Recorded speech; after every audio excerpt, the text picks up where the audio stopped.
Pikachu. Goopa Loopa.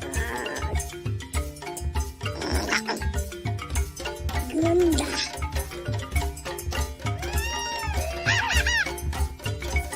Yup, yup. Maratutu. Chiagoba Fingowa. Goopa Loopa. Koto Ostoga.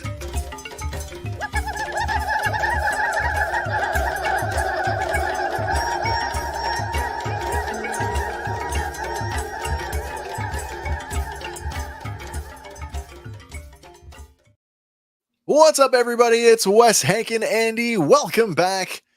It's Tales from the Moon of Fandor. This week, episode 10, Wicket's Wagon. We're just three more. Well, including this one, I guess we are four short episodes away from wrapping up season 1. And no series lined up until December. So we're going to have a little bit of a break coming up here. Might talk about some Agatha, might talk about some other stuff. Always talk about Rings of Power. We could talk about Rings of Power. That there's definitely something going on there. That's a great show. Mm-hmm. Also, would like to do some more collaborative stuff. Recently had a chance to do some stuff with some other folks. Particularly, I got to guest on Zazel's Clubhouse a couple weekends ago, which was a lot of fun. Always love hanging out with those guys. So I'm always looking for opportunities either to guest on their show or to have them come over here and guest with us. Mm-hmm. So we've already been invited over to their place a few times. We should really return the favor and have them back over here. Mm-hmm. Oh yeah. Yeah. Before we get going on tonight's episode, let me see here. Where am I at? Here's where I'm at. We should follow tradition. I should push the button. That's what I should do. Maybe. There it is. Let's see if we've got one more of those bad Star Wars jokes. I don't even know why I asked the question. Of course we have one. They're infinite. Yeah. We'll find something. I don't know if this one is as groan worthy as last week. You'll have to let me know. Guys, why did Wicket W. Warwick lose the 100-meter dash? Because he didn't use his wagon. Oh, That thing's pretty fast. It is pretty fast. Why did Wicket lose the 100-meter dash? something about E was walking or something. Because he walked. Oh, I was all around it. Or is that another case of Find the controls that extend the bridge? Stretchy. It's pretty good though. They're bound to get thinner and thinner. I mean, you know, we've already talked about dipping into bear country. uh-huh. And I mean literally like looking up bear jokes and swapping bear for Ewok. That's worked. It has worked. Mm-hmm. Not all the time though. No. I'm straight up now looking for, like, instead of Star Wars jokes, I'm straight up looking for Ewok jokes now. Nice. If we do season 2, that means I got to come up with 13 more of these. No, it's a longer season. I think there's 24 episodes in the second season. Technically. But what they did was they split it to 15 minutes per episode. Oh, is that what it is? Segments. Yeah. Okay. Yeah. So each episode was 2 technically. Oh, Kind of like a SpongeBob where there's 3. You're way ahead of us. Two for one. Just want to say Josh is hi. here. Say hi to Josh. Josh is here in the comments. Hello, Josh. How are you doing? What's up, buddy? How you doing? I hope everything is well in your neck of the woods. I know with the recent weather down south, things are not happy for people in the Carolinas. I don't know if were you affected by that? I'm not sure. I hope you are not. Anyway, we'd have to come up with a lot more jokes. I liked it better when it was like not so themed. Right. So specific. We could just sort of, dip our toes into, any. How many acolytes does it take to make a bad Star Wars show? The power of 2. One and one many. No, that's And he did good. no. He did okay. He did. You know what? He did what everybody else in his position would do. He took the script and he delivered what he thought was a performance. So where a lot of people around him didn't. So I no cheers to him. Absolutely. Yeah, absolutely. Okay, Josh. Heavy rains. My friend lives in Dublin, in Georgia, and it got rough there. Okay, well, glad to know that everybody is okay. I'm sorry for anybody who's affected by this most recent hurricane. Mhm. How about you, Hank? You're on the coast. Are you getting anything? It's a joke. It's a crucifixion's a dawdle. Gotcha. Gotcha. In other words, no. No. Wicket's Wagon. Before we get into the details of this one, I'd like to go around as I do every week and just ask you guys, what do we think? What do we fun this week? Fun. Yeah, I think more, that's a more good fun. There wasn't anything glaringly ominous to destroy you on Endor. Pretty good descriptor. Yeah. Not bad. Who could be mad at an Ewok Force Ghost? No, exactly. I like that one. I do like that. I like that a lot. I do like that. Again, it's paid. I do locked. See what I did there? I do lock the part where we do get you said there's nothing ominous, but yet there's one like clear, like, oh, we haven't. Remember I was talking before about Gornish and the Dulux being kind of like trickster level villains where they're mostly harmless. Yeah. We'll play some jokes. Not this week. There's a they went on a rampage. There is a very specific gesture from the shaman from Umwak this week that is like, oh, he's mean, he's serious. It doesn't come to fruition though. No. What do we got here? Josh says, my friend is a forest survey guy and has been having to work 18-hour days to help clear and map the down power lines. Wow. That'll be a task. Wow, absolutely. And then having to make your way through the debris and whatnot to do that is certainly not an easy task, and not one that I would want to be faced with. Good luck to everybody who's involved, and be safe. Be safe. Okay, fun though. I agree with you. Fun in this episode, and I really like that all that lore stuff that we kind of wanted. Like, it's really these last 3 episodes have really sort of developed Ewok culture in a way that I don't think we were really aware of. And it's kind of funny. Paul Dini's back writing, right? So yeah, like, maybe was that task to him at the beginning? I don't know. Like last week we talked about the episode order, and are these episodes is there a view order / chronological order / correct order? Certainly the idea of arcs that we thought wasn't really adhered to in this series, it turns out maybe it was. This feels less like it was part of that movie that it could be a plot and could weave it in, but certainly this would be our second episode that is directly aimed at the soul trees. So I'm like, oh, could we have tacked it on with that one? Could we have played these, like, maybe not back to back, but maybe like one apart? You know, it's possible. Yeah, because the first time Morag is trying to destroy them, now it's the Dulux, right? Yeah, and we get more context about them, which was really nice. More context about the Dulux. There's the line this week from Gornish where he specifically calls them cousins, suggesting that the Dulux and the Ewoks are in fact somehow related. Strangely enough, in any of the reading that I've done on this so far, not a lot of information to support that. So I just wonder if it was something that they just played with just for this series.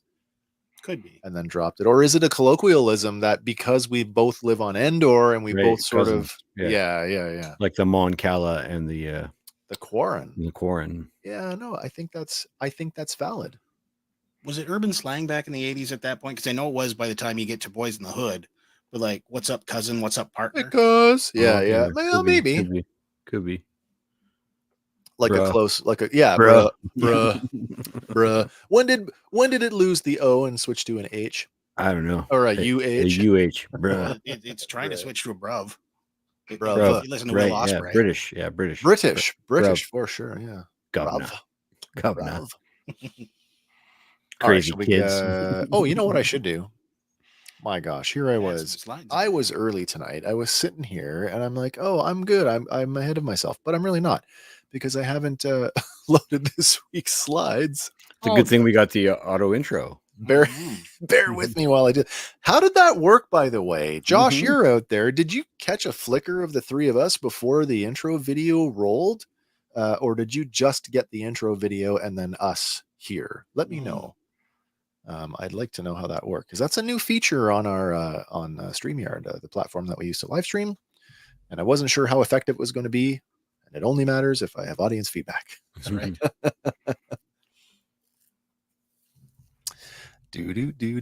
Okay, here we go. Let me move us over here and let's do that. Okay.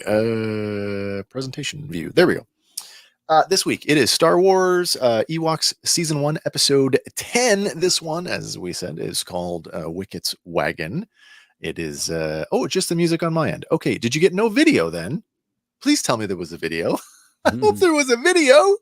Oh my gosh. But it's good that you didn't see us, because I thought there was a moment where we went live and we were visible. But if we weren't, good. This one, written by Paul Dini. Yes, it shows. Directed by Raymond Jefflees. Originally aired on Saturday, November 9th, 1985. It is a runtime of 22 minutes, and our episode synopsis this week reads: Wicket and his brothers find an old battle wagon built by their ancestor to fight the Dulocks. Just the usual opening. Perfect. Good to know. Thank you very much. You could see if this toy line had taken off, this battle wagon would have been amazing. Yeah. Like the Turtles van. This thing could have been amazing. Absolutely. What I do like, and you'll see that in one of the slides coming up here, is that you definitely are. I was definitely made brutally aware that there are multiple artists working on each episode, because the way that the wagon is drawn in 2 consecutive frames within the same scene, it's 2 different skulls. And you probably don't notice it right away, but then it's like, oh wait, now that I'm looking at them not moving and side by side, I'm brutally aware of how these are 2 different things. Kelly's brother might have been drunk. I'd forgotten that Kelly's brother worked on this. Okay, so we open with Wicket and his brothers, who are out in the forest, and they are picking blum fruit. It's spelled bloom fruit with a U, but it's blum fruit. Judy Blum. Judy Blum, yeah. However, there is a torrential downpour, and the boys decide that they must look for shelter. Wicket, spotting a hollow in the bushes, suggests that they take shelter there, but Willie is afraid to go in, as the entrance is marked by a giant skull, as we can see here. So it turned into a Blumhouse horror movie. Maybe. However, they do get past that. They go inside and discover inside this shelter, because we don't know what it is yet, there is an ancient stone tablet with some writing on it. And in direct contrast to how the episode ends, I wonder how they forgot that this thing was here, because they've already commemorated it with a stone tablet. Right. And not in any, like, it's just laying on the floor inside. It's not. Not like it's set up to immemorialize the entrance to it, and it's written in Ewok. It's not so ancient that. No, especially when it's like, what does it say? That's an interesting one. What does it say? Is it because the other 2 can't read? Oh, maybe. Or just because Wicket's leaning over top of it? Well, maybe couldn't be bothered. Yeah. That's an interesting eyesight, maybe. Oh, possibly. I mean, before they started to got to the part where, read it and Wicket could, I was thinking, where else do we see crazy stone tablets with an order? Your mind goes Jedi. Temple or Sith temple, or like some sort of force-based artifact, which might not even be that far from. We've had a couple different in context of the show, I think low grade, but then I think back to the previous examples of writing, and we've had 2 different styles. We've had writing, like we see here on the stone tablets, but we've also had pictograms, right? So, and also for a wood based I don't know what I'm trying to say, but object? Carved in stone rather than wood. Ewoks are sort of more organic, and not like a hanging scroll or right. It's a big permanent thing. It could be a chunk of limestone or something. That's easy to carve. Yeah. Well, I'll have a question on that one later, because I'm like, oh, that's a very nice looking plinth, poured concrete, perfectly squared corners, like in multiple blocks. But hey, okay. They had help from ancient aliens. Right. Really? So Wicket begins to translate the writing, and they discover that there was a war long ago between Dulocs and Ewoks, and the battle was won due to the bravery and the cleverness of an Ewok by the name of Urfum Warwick. Is that a relative of ours? They come to the conclusion that it must be some kind of ancestor, but then they're immediately caught off guard when a female voice out of nowhere, and immediately, is this Tebow's mom? What's going on? Like, Yeah, right. just Pops up again. dropping out of nowhere. Hiding in the bushes. Where They're, you learned it from? They get caught off guard by this female voice that says, "Yeah, it was their great grandfather." Great, And that's they one they great, know not her two by greats. name, but I didn't catch the name. They do know her by name. Yeah, they do. We'll have a little bit more on her coming up here. Now, when they turn to look at the boys, and I'm almost embarrassed to say her name. As a child, this would be fine, but as an adult, you hear the name and you're like, you say that 3 or 4 times, and suddenly your mind starts going off in a weird direction. But turning to look, the boys see the village legends keeper, and her name is Kank. Kank. Kank. What's up, Kank? Yeah, exactly. Like, oh boy, this is just gonna go to pot right away. But so this, and I know I'm reading ahead a little bit, but Oh, sure, yeah. in the last episode of the season where they meet that Ewok from another village, or a wild Ewok that saves the day. Yeah. Do we think that this is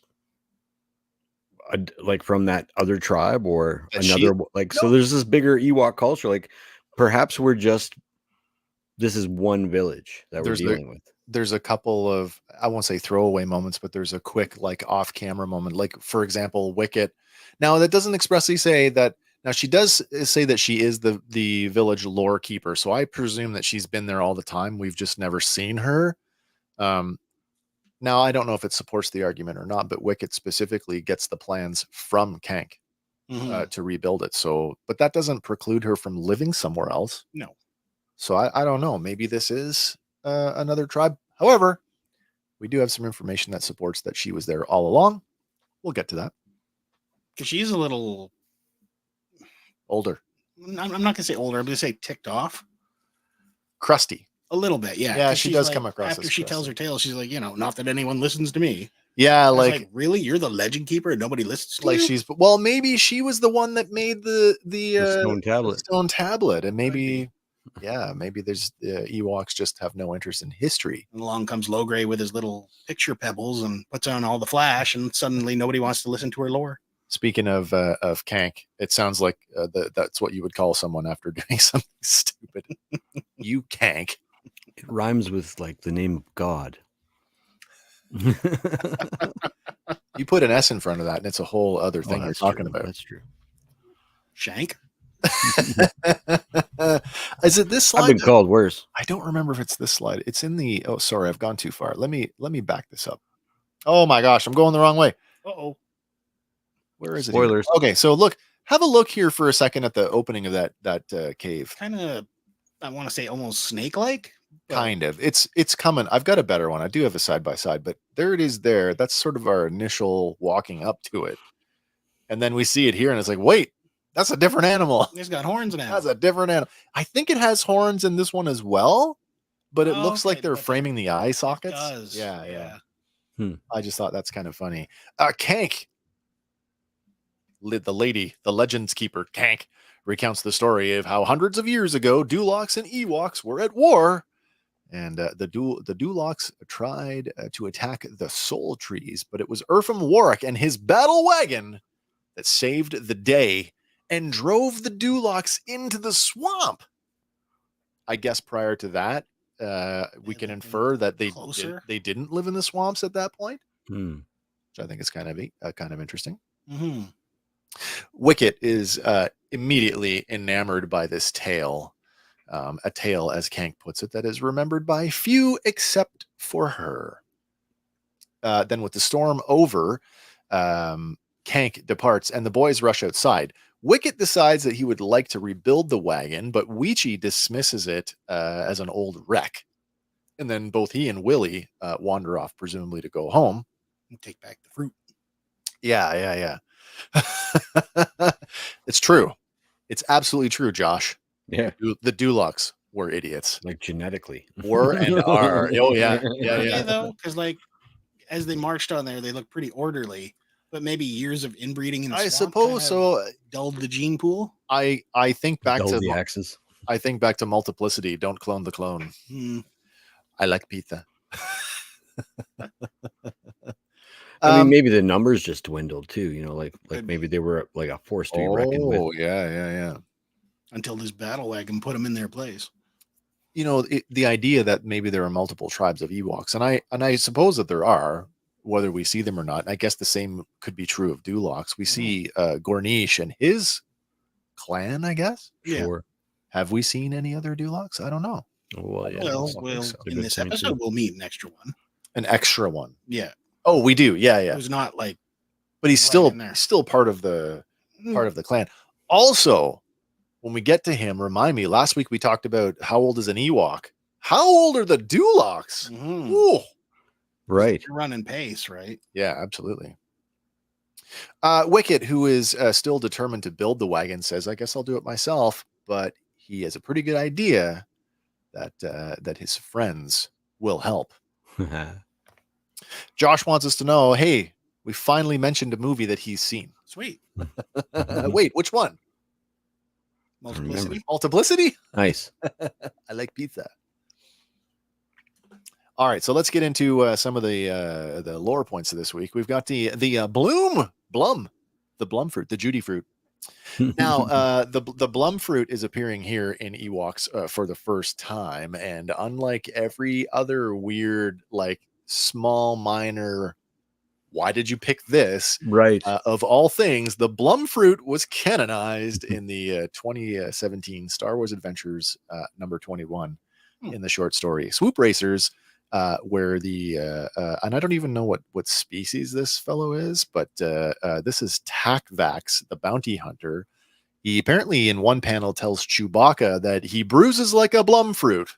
So I guess that is the Star Wars equivalent to a peach. Yeah, probably. Nice. Right on. Dear God, it's me, Nisa. That's right. And then the other thing we can talk about. Why is there we go. Here we go. Now you can really see it here. The wagon itself, now the best I can come up with is that the skull adorning the entrance, which you can clearly see here, it's two different animals. Mhm. One of them looks like a wild hog, like a boar. Yeah. The other one looks something more fantastical, dragony, fantasy creature. So it's a thing. both.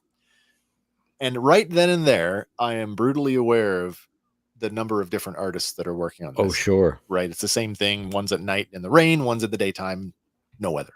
Yeah. Now, this is referred to as a boar wolf. And the boar wolf first appeared in Caravan of Courage. And again, these were canonized in Star Wars Adventures number 4. That's Star Wars Adventures number 4, Tales from Vader's Castle, where it is referred to as the Bora. And of course, that is the panel with the Bora on the right-hand side. Absent are the tusks, though. Yeah, isn't that something? Maybe So, there's a difference between male, female. or older, younger. Yeah. By the way, I was thinking about this today. Do I have it here? Hang on a second. I'm gonna just get something for a second. I wonder if it's like maybe a moose where they, shed their antlers or shed their tusks Oh, right. and have to like rebuild and don't trip. Don't trip. It's 1 hour away from being Beowulf. I couldn't help think about our canonical version of Tebow, and I just happen to have Tebow's Black Series figure here. Dope. But Dope. take a look at Jealous. his headdress. Uh-huh. Yeah. It's very much boar-like, and I wonder if That's that's sort of the idea behind this creature. It could be. It certainly would tie it back to Return of the Jedi if that's what they were doing. Mm-hmm. So now, while we're here talking about Ewoks, we should talk about Kank. Now, Kank, the village legends keeper, also first appeared back in Caravan of Courage. And in terms of her whether is this canon? Is she canon? It really comes down to like, what do we consider being canon after the Lucasfilm purchase from Disney? So technically, or maybe not technically, because we do have Star Wars Visions, which is not completely out of canon, but they told us ahead of time, Right. not canon. This is Kank as she appears as a plush toy. Actually, if it came out this year, really. yeah, and it's a Disney Parks exclusive. So I mean, is this canon? Is that also part of this idea that we're talking about, that maybe they're going to That we're revisiting reinvigor the Ewoks? I don't know. I like that idea. Yeah, absolutely, Josh. Yeah, she is a plush. Yeah, and if you were heading to Disney, you'll be able to get one there. Now, apparently, she's a blind pull. So, and I absolutely hate blind bag, blind box, anything. But always look for a code, folks. yeah. I mean, I guess if there was like 6 in the set, I would look for 6 different codes and get them all. Yeah, but it's Disney Parks, right? So it's going to be $1 billion. Yeah. Oh yeah. Yeah. Yes, it is neat. And this harkens back to, and we talked about these before. There was a plush line of Ewok toys for the animated series when it came out. We took a look at them back in our very first episode. The Nisa one was a bit different. Yeah. That's a nice way of putting it, I suppose. Yes, it is. All right. So that is pretty much it for our lore pieces this week. That's 2 canon items, though. I mean, that's arguably canon. That's like, I would say so. if we're including the plush, that's 3 this week. Well, the Blum fruit and the fruit, the boar. Oh, the boar. That's right. Yeah, and her. Fruit. Yeah. This pulled the boar out of my head. That's right. That's 3 super obscure things. That's I've been pretty sitting great. here thinking about at the end of the season, when we get to the end of the season, we'll have some time to do some stuff. And I had said I'd like to do just a short video on here's all the things that are canon that came from Ewoks. And I can't wait to see what some of these look like strung together. Like, right. What? In a row. They did what? The Jindas. Exactly. So the question is, when is Filoni gonna pull these threads? Man, oh well, that's one to talk about, especially in light of the rumors that are going on now with cancellations and you know what's going to save everything? Murder bears. Murder bear, maybe. Okay, so strange that the slide controls are not appearing on the main window tonight. I got to use the mini controls. Normally they're right in the middle. It's really when I hover over it, I have control over them. Strangely, I do not. I have to use the small window. That's fine though.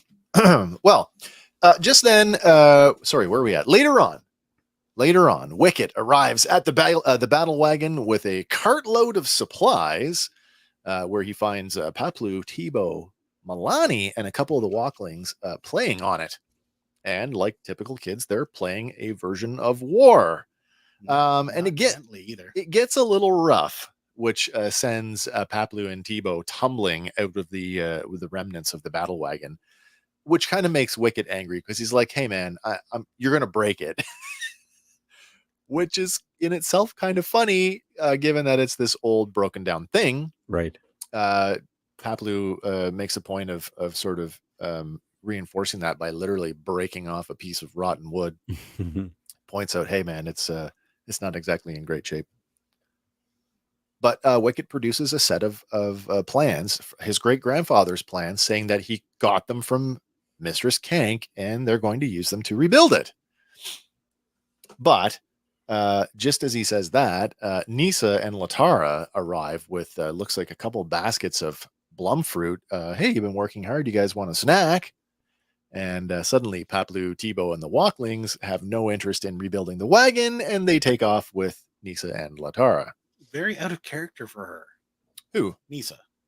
Why? Because she's normally like, "Yo, Wicket, I'm in. Oh, I'm in. I'll do it. I'll help it." Yeah, I'll help. Right. I kind of wonder if they were out picking fruit anyway. Like, those are pretty large baskets. Like, are you picking fruit for the entire village and just happen to stop by on your way? I think Willie was going to be out here. Got to double down on the bloom fruit. That's true. There's no taffy in there though. No. Yeah. It's funny though, and of course, this episode, no shortage of poking at Wicket, which seems to be a sort of a common theme. Like we right from the beginning, oh, you're too young to do this, or you're not responsible enough to do this, or they just make fun of him, like the oh, you're magic rock. Well, here we are again, and it's like, oh, well, just let us know when you're done, Yeah. and we'll be the first ones to ride on it. Which I thought, well, that's pretty shitty to offer some help, and then just no, we're done. Fruits are calling. But then there's an interesting part here because little Milani, who I presume is still rather infatuated with Wicket, Oh, I would say so. based on what she says later on in the episode, Mhm. says that she's going to stick around and Don't worry, I'll yeah, help you. I'll help you. Hmm. Wicket seems to have a bit of a renewed spirit, and he tells Milani, "Yeah, you're right. We don't need them." I got the plans. Unfortunately, neither one of them have noticed that there's a Duloc sitting in a nearby tree who's been watching them the whole time.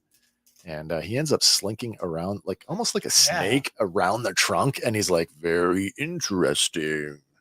I love how he climbs down like that. Head first. Yeah. Yeah, it's very horror movie. Yeah. Well, back in the Duloc swamp, this Duloc scout, Duloc warrior, ends up telling King Gornish about the battle wagon and the kids' attempt to rebuild it. The king, however, happens to be taking a bath at this point, Must have stolen some more soap. which I thought was kind of weird. Yeah. Oh, and by the way, did anybody else notice that he was using Grubby from Teddy Ruxpin as a loofah? right. Yeah. Poor little thing. I'm like, no, Grubby, no. He's Reminded seen me some like things. Flintstones. Yeah, seriously. It's a living. Or gotta fix the garbage disposal. It's got indigestion. Yep. So Gornish, to say that he summons the shaman is a bit of an understatement, because it's really just he just bellows shaman, which is I find kind of funny because Umwak is like taking a nap, but he's like surrounded by these buckets of water. So it's like, are you telling me that the village shaman has been reduced to filling the king's bath? He does many things for the king. Oh dear. Oh dear. When the king says jump, he says how high. Josh says the girl cracked me up at how she was. That's Lady Urga. That is the king's wife. So she is technically the Duloc queen. Mhm. It's not just any woman. Mm-hmm. I'll go with you. Sorry. Yeah. So the Gornish summons Umwak, who very comedically, as he's been relegated to, stumbles his way into the bath chamber, but along the way ends up tripping and throwing the bucket of water, ends up landing on the king's head. Now, incensed, the king orders the shaman to get out and don't come back until you know everything about that wagon. Again, Umwak, he bumbles his way out of the bath chamber, like literally log rolling on a bucket. And all I can think of is the log driver's waltz. Yep. Down I and I down. thought this section here, just because of the guy who's voicing it, did sound more beastly like. A Like little in the bit, yeah. mannerisms. Yeah, 'cause yeah. Beastly was always bumbling and tripping over stuff as well, right? That's right. Yeah. He log rolls a bucket until he crashes into a tree, and it just happened. He sort of comes up, akimbo alogo, right in front of Lady Urga. And she asks him where he's going, and he says that his crankiness, or he makes a remark about the king and says that he's ordered me to go and find out about this wagon. And it's the queen that says, why don't you just go and see the oracle? Yeah. Wait a minute, what? There's been a Duloc oracle this whole time? Of the 2 or 3 plots we've had to try and kick the Ewoks out, we've never Ask for seen, or advice? yeah. Well, in the same token, we've never asked the lore master any questions, That's so true. right? All these people that are this episode, we have one on each side. So counterpoint, right? Yin yang. Each of Mhm. them have this like wizened figure that they could have been seeking advice from all this time. No, we'll just bumble our way through. Oh, now that you say that, what if this is a Dark Crystal situation? Oh, like one where, for where one. the Dulocs are the Skeksis and the Ewoks are the Mystics. That's an interesting idea. Do you And think then- that they are intrinsically linked that way, though? I don't know. But now that you mentioned, like, we have like a lore master over here and an oracle over here. So you know what maybe it that could means. be? You know what that means. It means when we rewrite the series from an adult tone, we have to revisit the battle. Mhm. Well, I guess that would be later on when the Empire shows up and the Ewoks are dying. We have to cut to every time an Ewok is killed, a Duloc. Duloc falls over. Yeah. Interesting idea. hmm Although we've seen some episodes where the Dulocs seem to outnumber the Ewoks like substantially. hmm Now, have we seen? But if that's the case, maybe that would account for why there's other Ewok tribes on the planet, right? Oh, maybe. But again, here's Kank showing up. We've never met this character before. No. What other characters are off camera that we've never seen, right? Mhm. Well, it's like in Caravan of Courage, they got the people at the village, and as they go on, like they meet the woodcutter and then Oh, that's other right. folks throughout the forest. That's as they're right. Going, right? No, you're right. Yeah, well, orders, going to find out about the wagon. She suggests they go to see the Oracle, and she says she'll go with him because I've never seen the Oracle before. Umwhack says, well, nobody has ever seen him, and then she name drops him as Mergoob the Cranky. Excuse me, Mergoob the Cranky. But they both go off and seek an audience with him anyway. We get to a hollowed out tree, and I really wish I could capture, like, I could show. I should have gotten a clip of this because it's quite endearing the way that this is handled. Very Wizard of Oz-ish. Mm. Yeah. I tried to get some of the, like, it's when they go to talk to Mergoob, The tree smokes. not only does the tree smoke, but it smokes in punctuation. So like there's exclamation points, there's question marks. So it fits like whatever he's saying, the tone of what he's saying comes through in the puffs of smoke. And even the tree, like the way that they've the angle, it looks like it's like a person or something, right? Yeah. Right. So I found that quite cute. An equivalent of Madam Trash Heap. Oh my gosh, yeah. Well, they arrive at a hollowed out tree serving as the Oracle's hut, and our Oracle, Mergoob, promptly tells them, go away!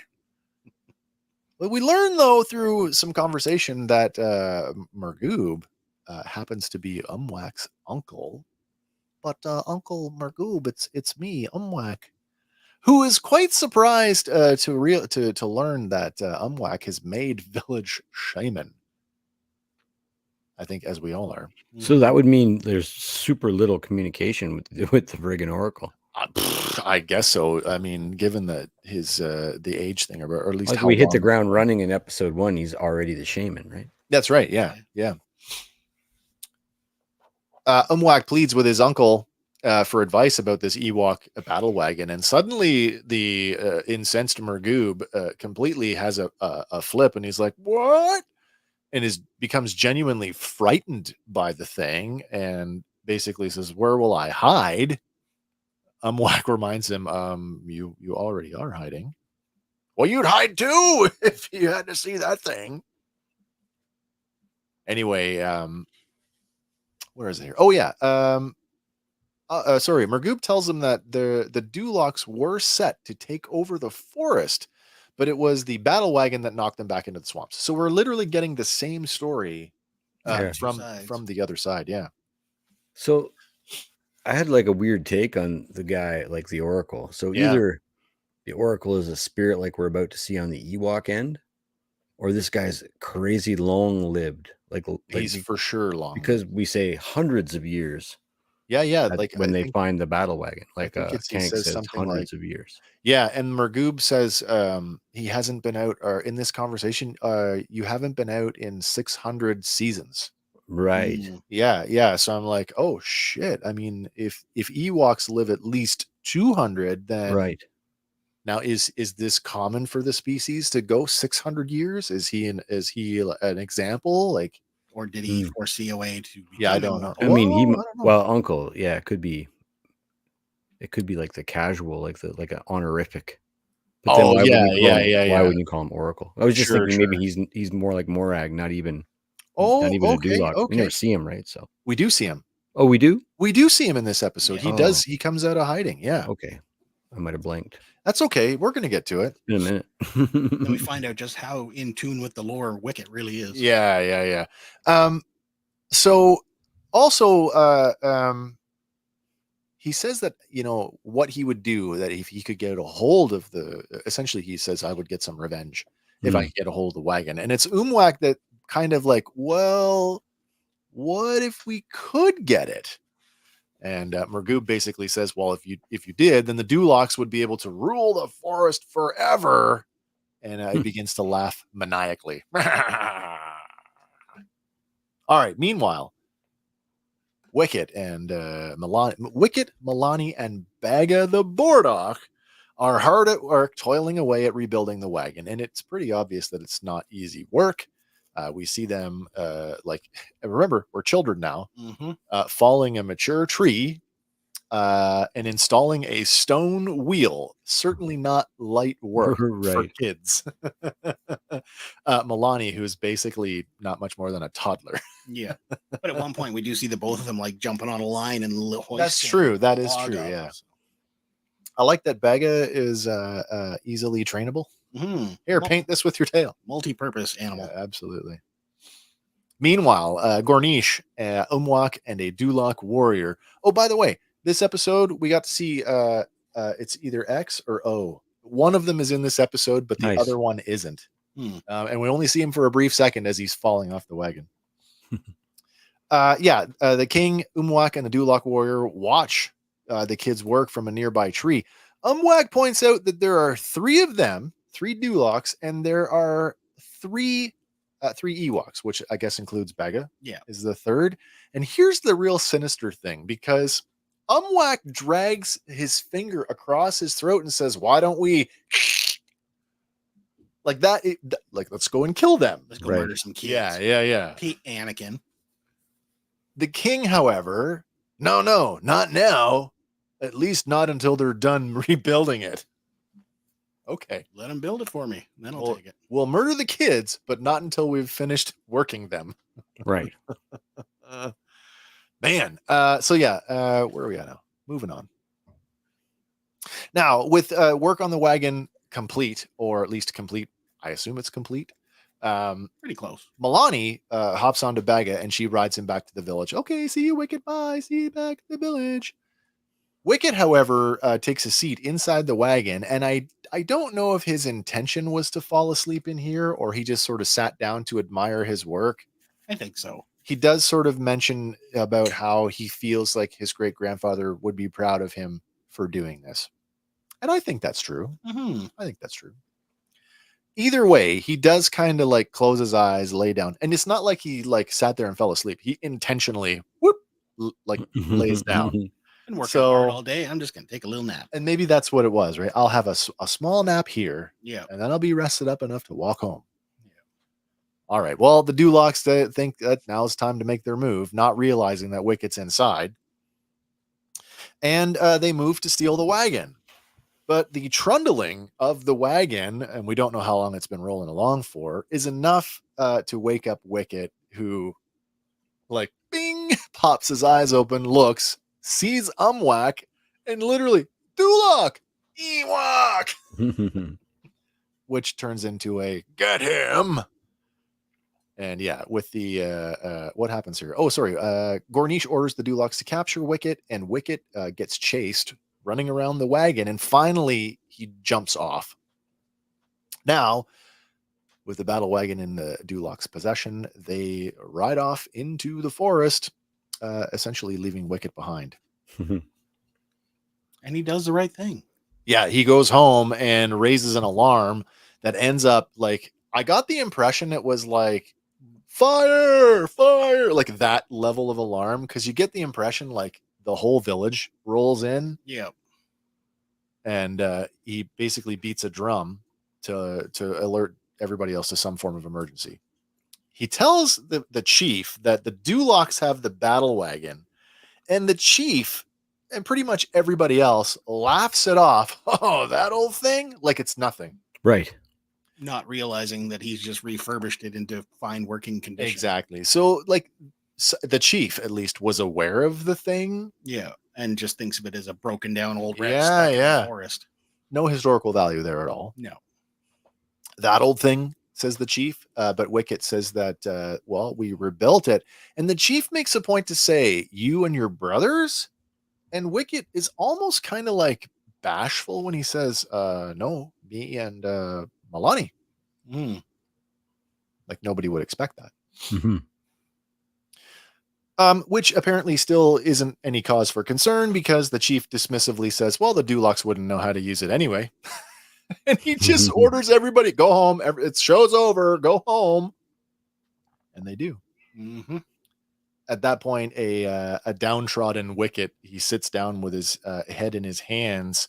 And now, Nisa, it's okay, Wicket. I know how hard you worked on it. Where were you when I was building the damn thing? He's very out of character for her.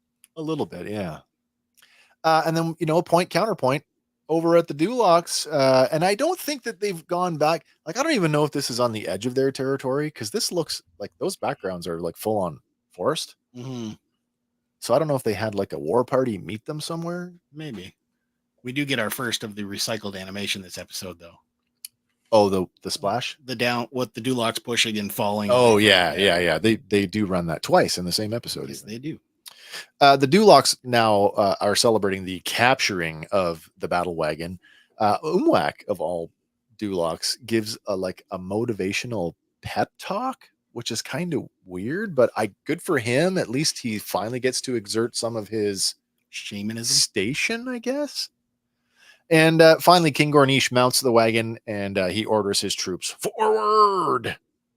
Well, there's a bit of a misstep here, and the wagon ends up rolling downhill the opposite way and crashes into the river, which conveniently gives the Ewoks a bit of time to rally. Prepared, not prepared. Right. Yeah.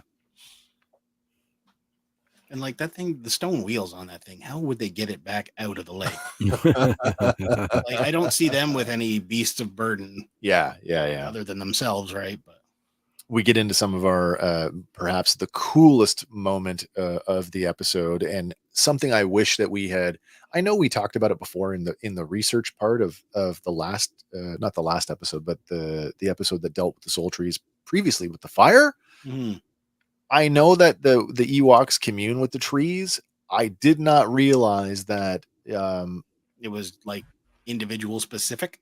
Well, I got that part. Like each Ewok had their own tree, but I wasn't. It makes sense now though, because we did talk about the soul trees as being force nexus points, Right. like the caves. And here we have Wicket's great grandfather manifesting as a force ghost from his soul tree. Yeah.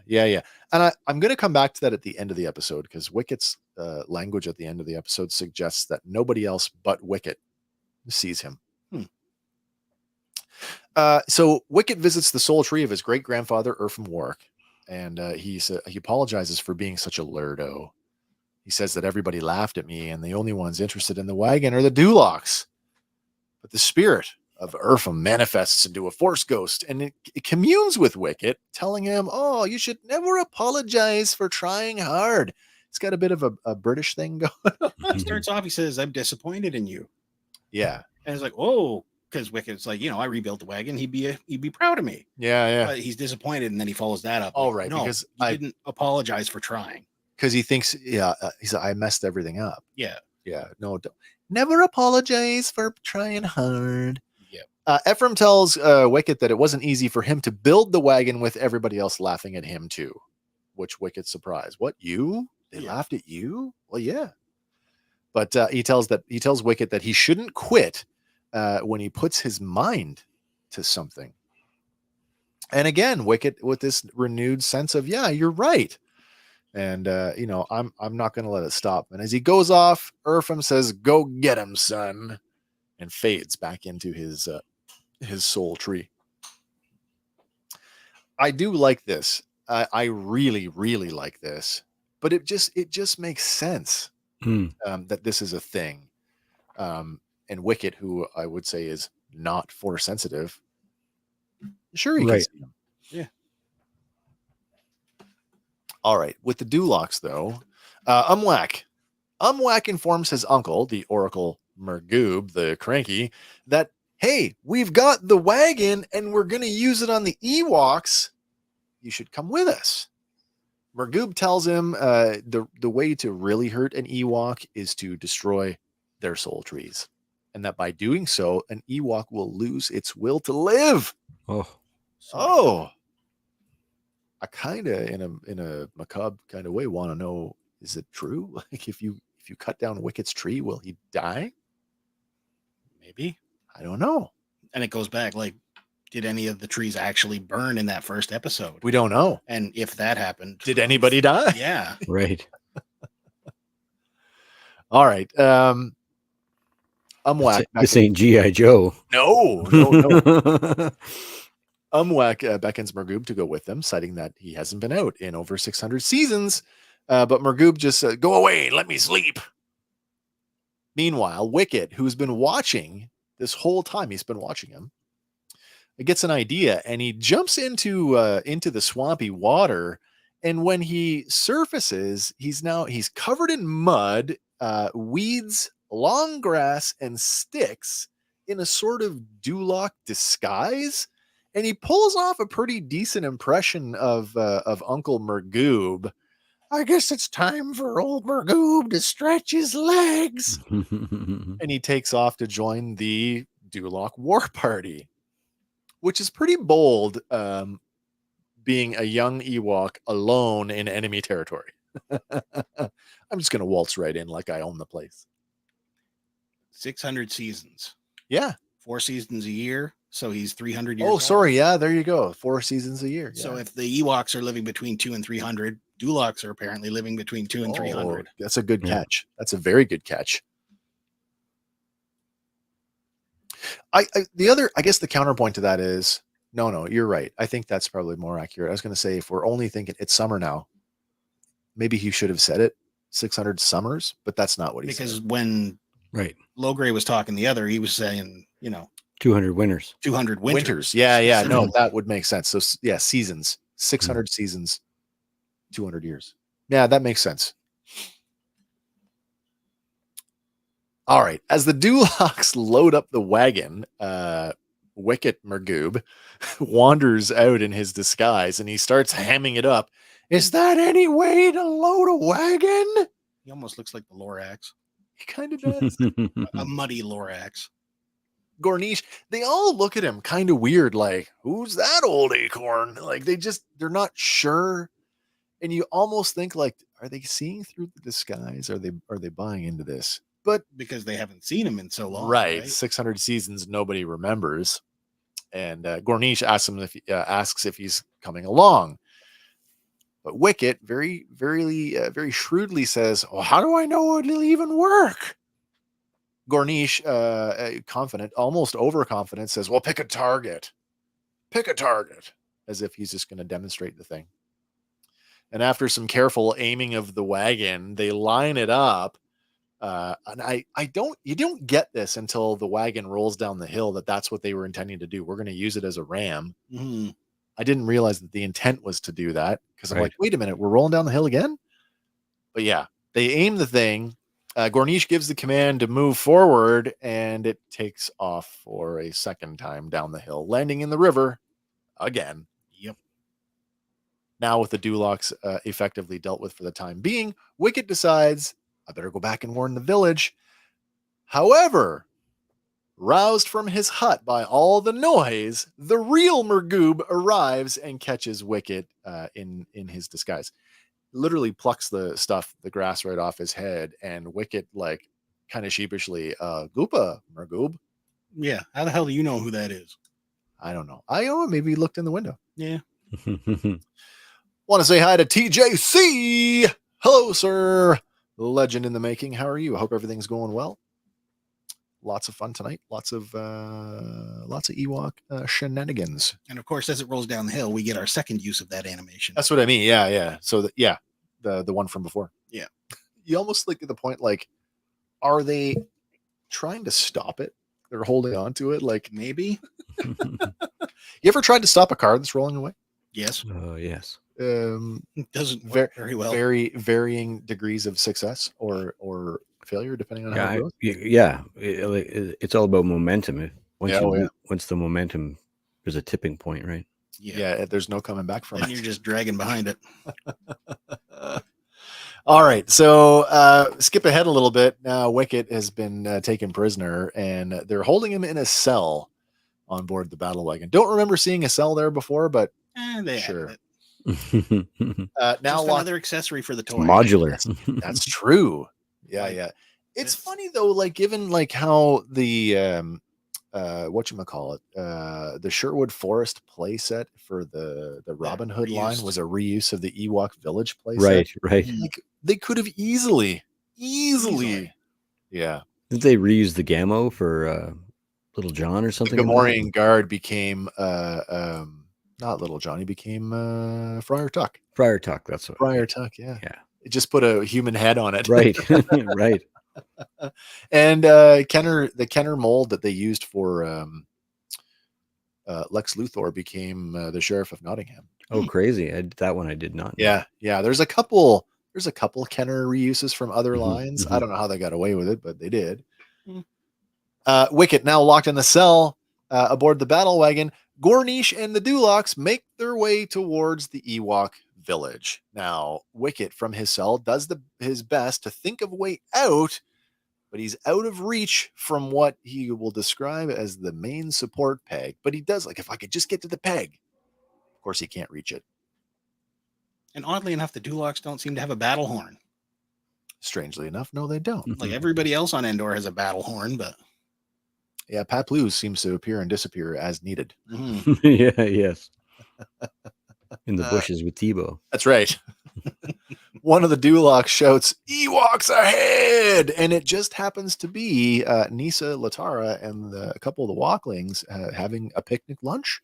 pretty dark though. Like, hey, kids ahead, let's roll Let's right run over them. Run them over. Oh! Wicket shouts, "Look out!"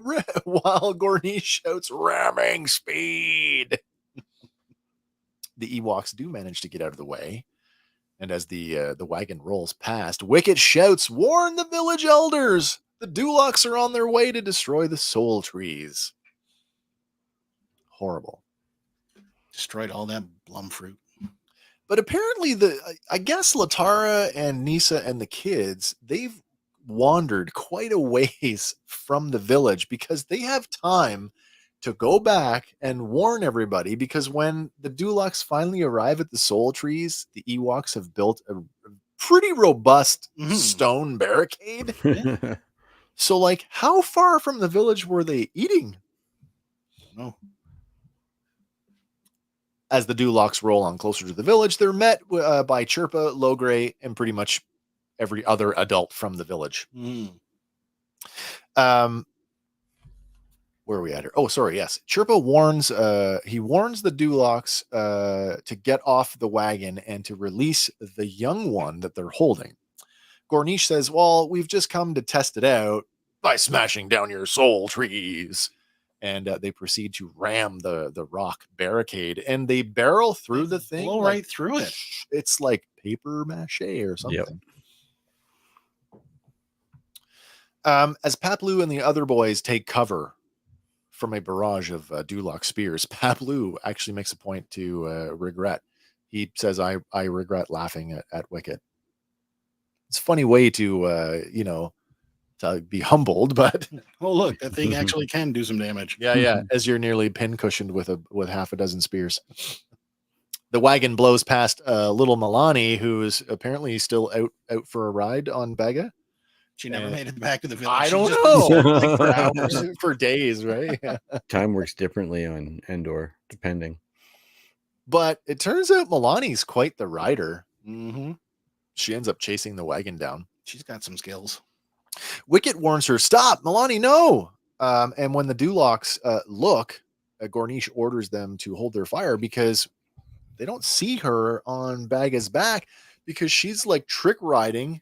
Yeah. She's leaned over to the side. We see like Just the like paw. a toe, Yeah. a couple of toes, and I think that's it. Riding alongside the wagon, Milani jumps. She like Indiana Jones it onto the wagon, and she attempts to free Wicket from the cell. Literally grabs the lock and just starts pulling on it. But she can't get it. No, she She's can't. too little. A Duloc warrior at the same time tries to attack her. Milani is able to duck out of the way, and the Duloc conveniently smashes the lock with his club. And now with the door unlocked, Wicket basically grabs the bars and boots the door open and knocks the first Duloc falls off the wagon. Hey, It's at this point the wagon starts shifting in size, like how many falling off the wagon jokes can we make? a bunch. Because Are we we got on it? for the toy, there's some great action features available here. Oh man. Like so many great action We features. get to see them all. Yeah. We get to see them all. A cell, the two flippy side things, the battering battering ram. ram. Yeah, plus the animal skull itself as another ram. Mm-hmm. Oh, Put like on the box, ability to roll backwards into water. Like this thing built itself. Like I don't understand why they didn't make it. Well, had the toy line continued. it probably was. It probably was in the pipeline. Yeah, I am sure at some point it was. That would They be a must cool one have to beat revisit. the Dulocs bad enough not to like need a fleet of these, or at least a new one. Like, And I mean, you know what I mean? Like any sort of like, because the Dulocs do kind of pose a threat every once in a while, but if they formed any permanent or existential threat to the well-being, like if they took it seriously, you'd think that this, the Ewoks would have a fleet of these things. or at least a new one, at least generationally, like keep this thing. It does make you wonder how badly the Dulocs were beaten. Like, what kind of losses did they suffer that they were that fearful of it? And they would just, and then there's another thing where it's funny because this has happened many, many times in the series in different ways, but we were talking earlier about their possible connection between them. Yeah, Like when a Duloc dies in Ewok, like Corsican Brothers stuff, but they have no interest in the battle wagon until there's like this zeitgeist interest among the Ewoks in the battle wagon. So it's almost like yep.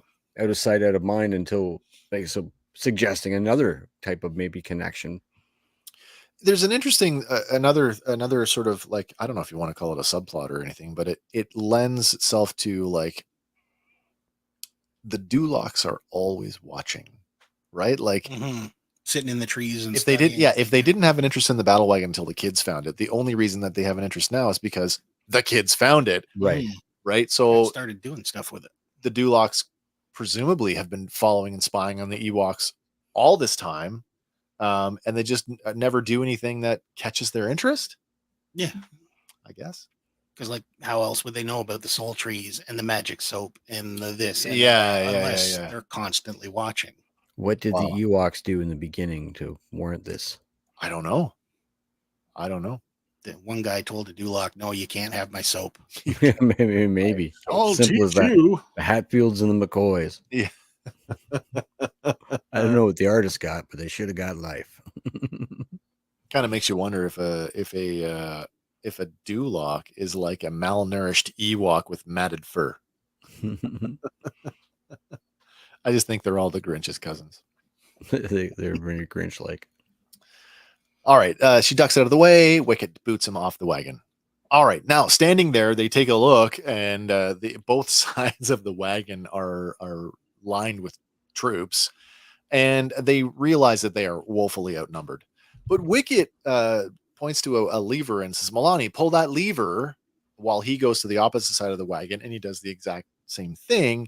And both sides of the wagon, I guess it would almost be like Like a rolling trap door almost. I don't even think it's meant to serve that way. I don't think that them getting flipped out was the intent. I think those are shields, and by dropping it, that's how you would either shoot your bow, throw spears, And then put it back and up. then flip it back you up can for deploy cover. Cover, yeah. Or it's the quick everybody dismount at the same time. Yeah.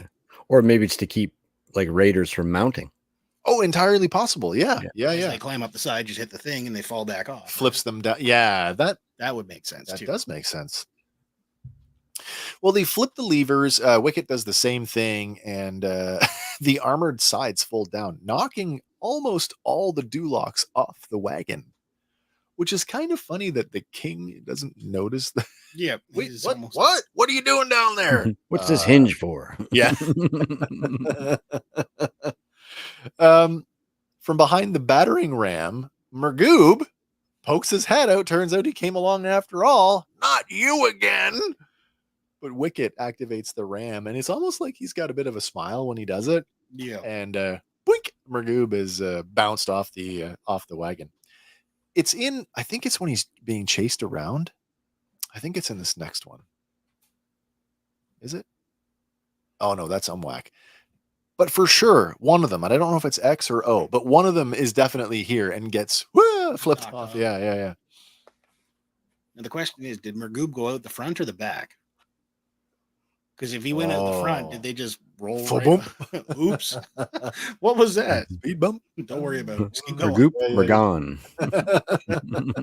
Mergoob to Mergoo. This is why Dulocs fear this thing, because there is a very dark chapter where all we see is crushed Duloc bodies.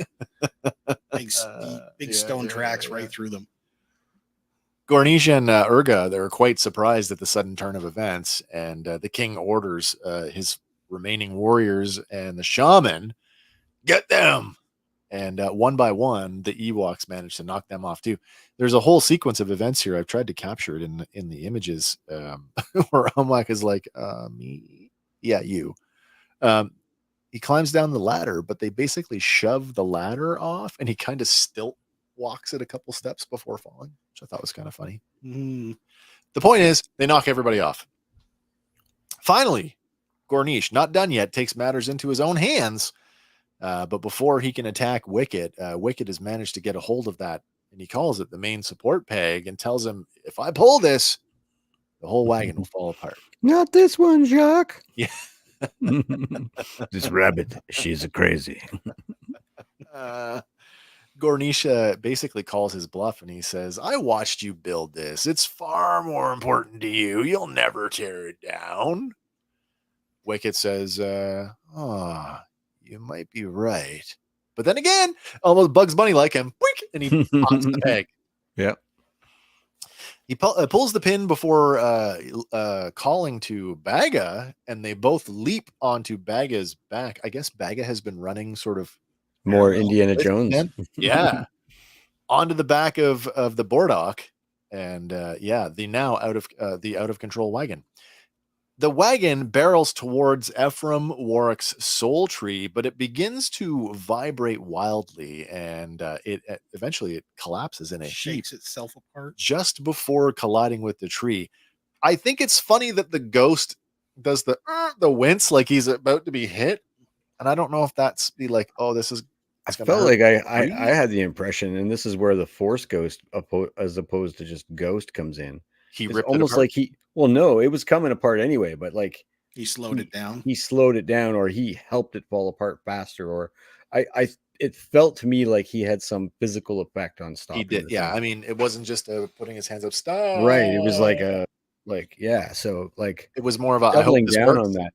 I hope this works. So whether this is like an indicator, like we talked before, that all like the Ewoks connection to the trees is more like a naturally occurring connection to the Force.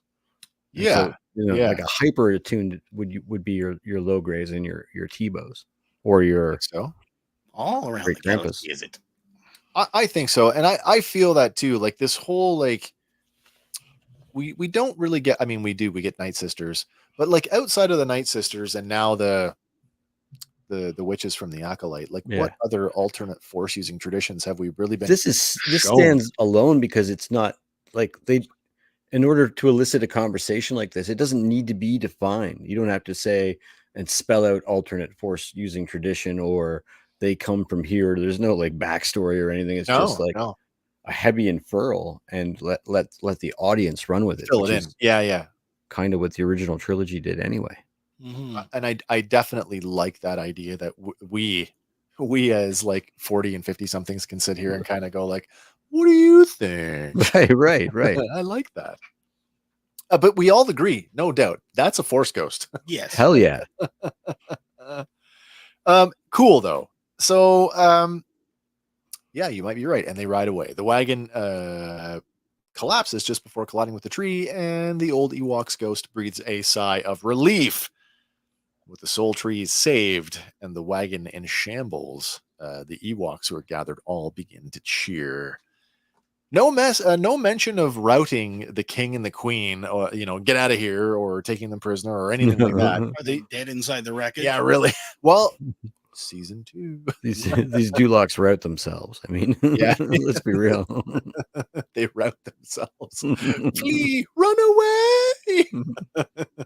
They are the original Monty Python. All right. Sometime later, I don't know, a day, maybe 3. I I'd don't say know. a few days at least. Sometime later, at the Soul Trees, it has to be at the Soul Trees. And I'm inferring that because Ephraim's back. I don't think that he can wander too far away from From that. his tree. Yeah, like hinting at that it's a nexus. Mhm. Milani guides Wicket, who is blindfolded, into a clearing. When she removes the blindfold, Wicket is shocked to see that the battle wagon has been completely rebuilt. It even has a glint of like it's been polished, Mm. and it is sitting on a stone plinth with perfectly squared corners. And I'm like, Ewok concrete? Ewok masonry. I guess, yeah. Mind you, if Yoda's Force Ghost could travel from, Octu to Endor, Oh yeah. is his spirit really attached to the soul tree, or can it just go? It's a tough Anywhere one. on I guess it Endor. could be, but I'm contextually, and I struggled with this when I was writing the episode, and maybe that's a discussion point. Maybe it's not at the Soul Trees. Maybe it is, Like at the base somewhere of else, the Ewok village. which I thought was a reasonable yeah, assumption. you would put it there that we keep an eye on it too, right? I flipped. That's also true. I flipped back to I think it's the Soul Trees. 1, Ephraim is there. 2, that's where it fell apart. And if we tie it back to Ephraim and his original the Ewok Dulok War, Mhm. if they rebuilt it close to his soul tree in honor of him, that kind Right. of makes Yeah. makes sense Well, it's too. almost I'm a a Mormon. little like invert what you said about them protecting it. Maybe its placement is to protect the trees symbolically. Quite possibly, yeah. Mm. So I went with this. We're back at the soul trees, although we don't see any of the feathers or stuff hanging off them like we did before. So I can't say for certain, but I feel like this might be the soul trees. Good possibility. Either way, though, like base of the village, it works thematically both ways. Yeah. That's good. Josh says a good point there. Oh, wood polish. Mm. Absolutely. The Ewok version of varnish. Yeah. Probably use some kind of sap or something. Mhm. Thin it down. Blum fruit sap. Yeah. Yeah. Or what were the berries? Oh no, not yeah. Oh, Yeah. Them. The sunberries. Sunberries. Yeah. Well, Chirpa says that the battle wagon was rebuilt as a thank you for Wicket's courage in following a vision that only he could see at first, and that in that moment, the ghostly hand of Erfim taps Wicket on the shoulder. Wicket looks up, and it's almost a wink, wink, nudge, nudge moment. Yeah, right. As Wicket says, I guess I'm pretty good at following visions. And for that reason alone, I go, is Wicket the only one that can see him? He's got a familial connection. I mean, do we see Willie and Weechie walking around there too, or is it? No, just him? it's like literally this is the scene. It's like touch, shoulder, look up, Mhm. and then Wicket delivers the line, and then the episode's over. Maybe they arrive late and be like, But there's an argument to be made for that. Like at the end of Jedi, Luke goes off and he can see Obi-Wan. Right. And nobody else can. yeah. But nobody But- else is actually looking. Funny that this comes up right now because they just released the Star Wars 50, the last. Yeah. And Leia communes with Anakin's Force Ghost Oh, no way. shortly after. Yeah. She's there After Endor, on Endor, but after Luke does. Yeah. after the battle. Okay. Yeah. And it's she's not nearly as forgiving. Oh, I can imagine. Bastard, you put me in that I can torture room. imagine. Yeah. So it's a neat, I wouldn't say retcon, it's just a part of the story again, like from a different point of view. It's just we never knew Right, that little right. tidbit. little off-camera moment. But certainly and then the rules of Force Ghosts have changed throughout time, throughout legends, throughout Yeah. it's funny as a kid watching Empire and going, okay, Force Ghost, Yep. Ghost. Yeah, that makes sense, can't affect the world. And then the smallest detail of Return of the Jedi makes me go off on a tangent mentally was when Obi-Wan, and it's simply because the actor was there and they animated him to look like a ghost, but he's moving through the set and he pushes aside like some vines. Some mines or And sits I'm on a like, log. right in my brain, then I'm like, oh wow, and then you get the Colin Trevorrow's lost script where the Oh, yeah. Force Ghost grabs the lightsaber of Kylo Ren, like so. It's possible that there could be an individual connection, or it's maybe you just have to be. Could be just familiar, like familial. Maybe Yeah. you can't see other people's ancestors. I've often wondered, and maybe that's another one of those great Star Wars mysteries, if like non-Force sensitives could in fact see, right? Because like fly on the wall. Imagine that, like when Luke is talking to Obi-Wan, and you're just watching him, and Luke's having a conversation with himself. Do you know what I mean? Like how bizarre is that? Something not right with that boy. Yeah. Well, I mean, and you could even push it to like extreme Force sensitives can pull out like Han Solo's ghost. They can like you know what I mean, almost like sense things that are apart from the Force like that. So I still struggle with that. I guess the easiest answer is Ben. That was all in his head. Yeah. Yes. No shimmering blue hologrammy looking ghosty effect that we're right. used to. But there's enough of a, like, if you're just a casual fan, like there's enough margin of doubt there. Like, what is this? What I think it is? Right. No. His hair got a little longer. It can't be. Yeah, it did. Right. Yeah. There's a couple extra wrinkles to let the sleeves out of that jacket. No. Yeah. So then the episode ends. It just like that. Whoop, we're done. Over. No mention of Urga or Gornish. Presumably they live to cause trouble another day. Mm-hmm. Next week, the 3 lessons.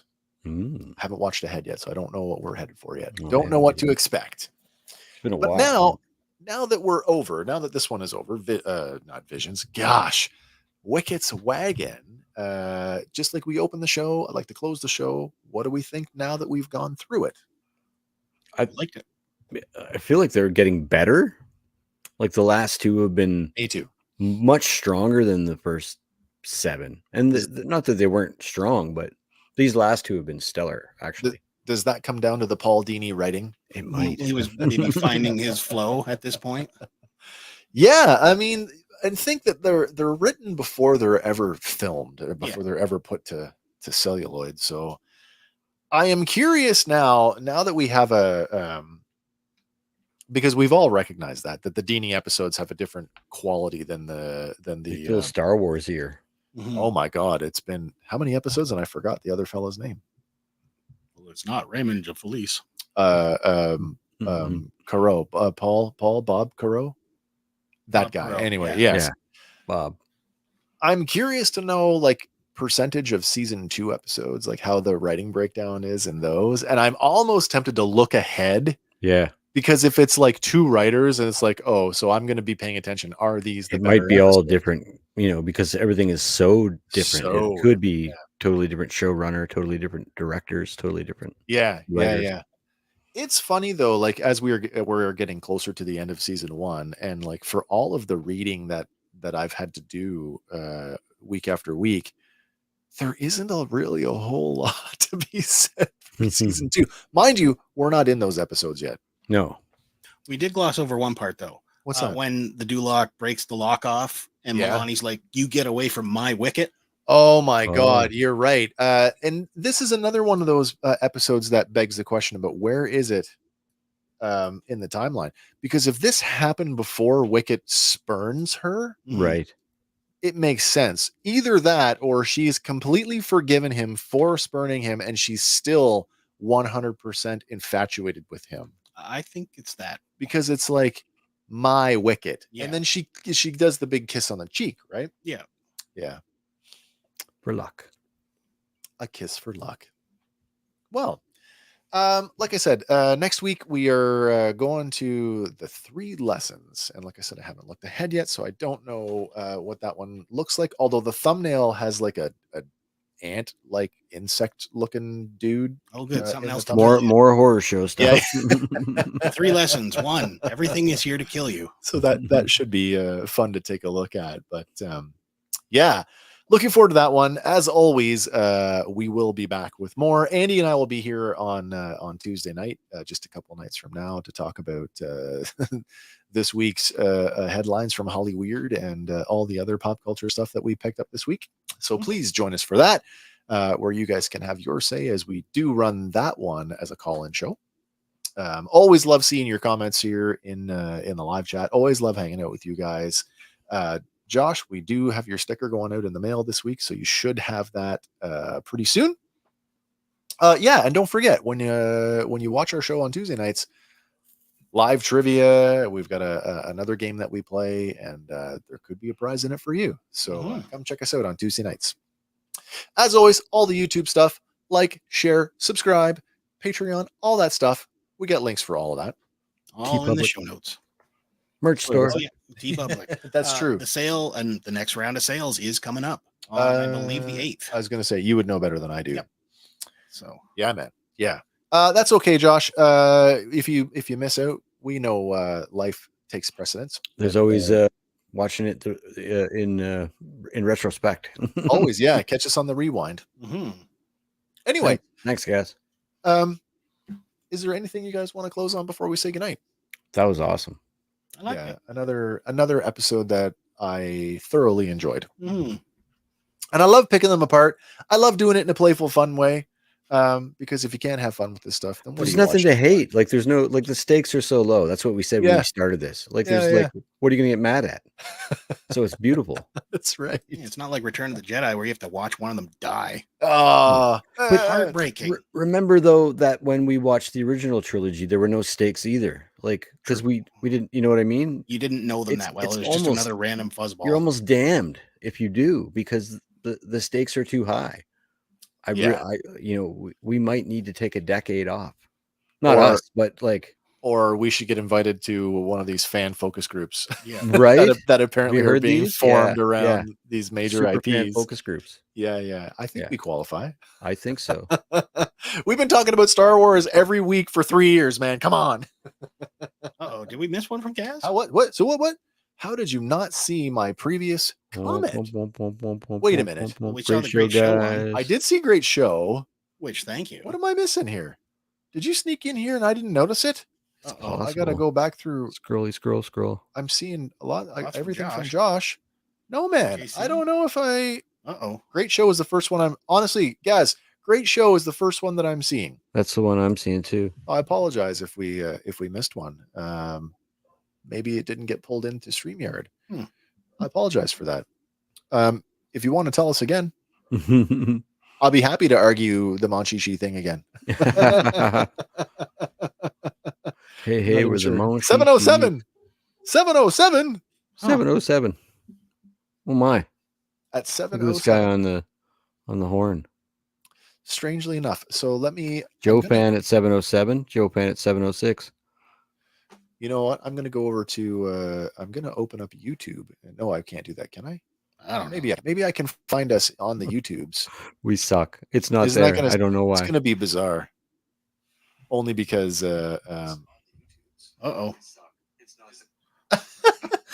Andy's like watching us here as we are. Oh, we are live right now. We're still live. Oh dear.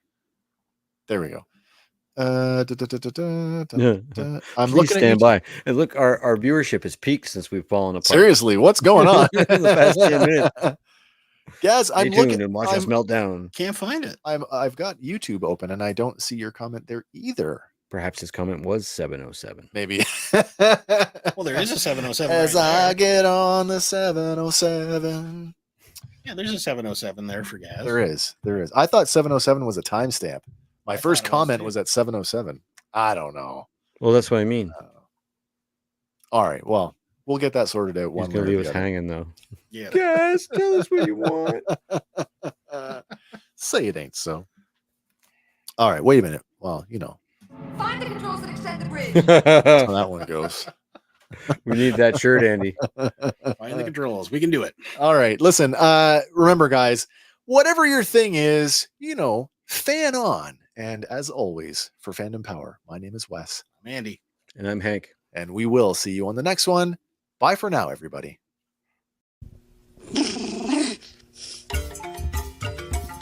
Manamaju. Goopa loopa. Gunda.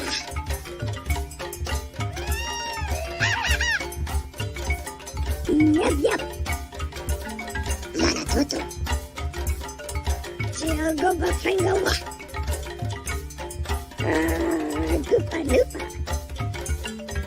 Oto Ostoga.